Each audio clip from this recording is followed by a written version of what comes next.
Baik, di video ini saya akan menjawab jawaban UTS Manajemen Operasi. Sebelum masuk ke jawaban UTS Manajemen Operasi, perkenalkan, nama saya Wilhelmina Dinda Rosdiana, kelas Manajemen 4, Makul Manajemen Operasi, dosen Ibu Putih Febriasari Prasetyo, SE MSc, NIM 2110417471, semester 2. Baik, saya langsung masuk pada pertanyaan pertama. Jelaskan definisi manajemen operasi.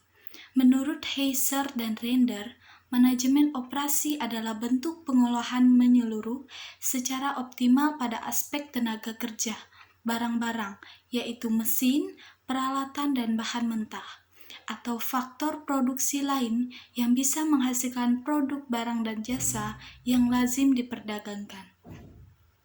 Manajemen operasi juga aktivitas untuk menghasilkan produk, baik berupa barang maupun jasa. Manajemen operasi juga adalah serangkaian aktivitas yang menghasilkan nilai dalam bentuk produk dan jasa dengan cara mentransformasi input menjadi output. Baik, kita masuk pada pertanyaan kedua. Jelaskan peran manajemen operasi dalam organisasi berdasarkan integrasinya dalam bidang keuangan dan fungsi pendukung lainnya. Operasi, integrasi yang berbeda antara area fungsional bisnis. Operasional dalam menyusun strategi untuk mengoptimalkan sumber daya perusahaan, juga meningkatkan daya saing dengan perusahaan lain. Keuangan atau finansi, memperoleh sumber daya keuangan dan modal untuk input. Operation atau operasi, menerjemahkan material dan layanan menjadi output. Marketing atau pemasaran, menghasilkan penjualan output. Peran manajemen operasi dalam organisasi dan fungsi pendukung lainnya.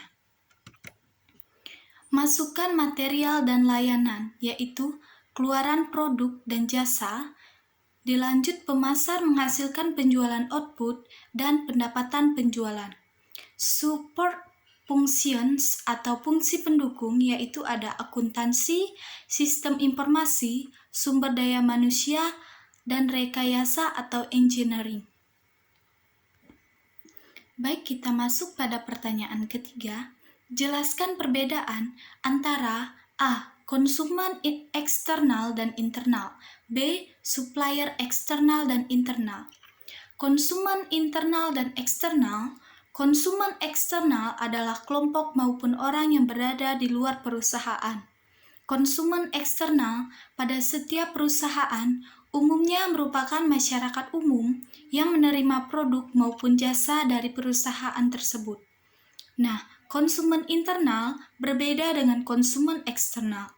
Konsumen internal seringkali sulit dibedakan dengan konsumen internal. Yang jelas, definisinya siapa? Sebab dalam hubungan perusahaan serta konsumen internal umumnya bersifat tidak resmi dan menyebabkan kekaburan akan siapa saja yang sebenarnya konsumen internal tersebut. Konsumen internal dapat diartikan sebagai kelompok atau orang yang berada dalam perusahaan dan memiliki pengaruh pada performa dalam pekerjaan yang dilakukan. Nah, di sini jadi bisa kita simpulkan, konsumen internal berasal dari suatu divisi maupun unit karyawan yang membeli maupun menerima produk dan bahan, jasa, informasi dari unit dalam perusahaan yang sama atau disebut pula sebagai pemasok internal. Nah, sedangkan konsumen eksternal ialah konsumen yang bukan dari organisasi atau perusahaan, yang sering disebut konsumen nyata atau real customer. Baik, kita lanjut ke bagian B, yaitu supplier eksternal dan internal. Supplier eksternal atau pemasok eksternal, semua orang di luar perusahaan, termasuk supplier atau pemasok, pemerintah dan masyarakat yang memasok produk. Supplier internal atau pemasok internal, Semua orang yang di dalam perusahaan yang akan menghasilkan produk untuk rekan kerja yang lain di perusahaan atau keterkaitan antar perusahaan. Kita masuk pada pertanyaan keempat. Jelaskan perbedaan proses operasi di perusahaan manufaktur dan jasa. Manufaktur dan jasa merupakan dua sektor ekonomi yang sangat penting. Kedua sektor ini berkontribusi pada pengembangan ekonomi, infrastruktur, dan kualitas hidup penduduk di suatu negara. Manufaktur berkaitan dengan produksi barang yang dibutuhkan dan dikonsumsi oleh orang-orang atau konsumen. Sedangkan jasa atau layanan mengacu pada industri yang tidak menghasilkan barang, tetapi memberikan pelayanan bagi orang-orang atau masyarakat, seperti layanan kesehatan, layanan transportasi, layanan perbankan, dan lain sebagainya. Meskipun mereka memiliki berbagai perbedaan, namun perusahaan manufaktur dan jasa memiliki kesamaan, yaitu membutuhkan sumber daya manusia yang berkompetensi di bidangnya, membutuhkan lingkungan kerja untuk operasional, dan tentunya juga hasil akhir yang diinginkan, yakni mencari profit atau laba. Pertanyaan kelima, jelaskan definisi, tujuan, dan contoh proyek dalam dunia bisnis dan kehidupan sehari-hari. Proyek atau proyek, sekelompok aktivitas yang saling berkaitan, mempunyai titik mulai dan selesai yang jelas, menghasilkan hal unik berdasarkan alokasi dan sumber daya tertentu. Tujuan utama proyek yang pertama, menyelesaikan proyek tepat waktu atau lebih awal. Yang kedua, tidak melebihi anggaran. Yang ketiga, sesuai spesifikasi guna memuaskan pelanggan. Project management atau manajemen project, sebuah pendekatan sistematis untuk mendefinisikan, mengatur, merencanakan, memonitor, dan mengawasi sebuah proyek.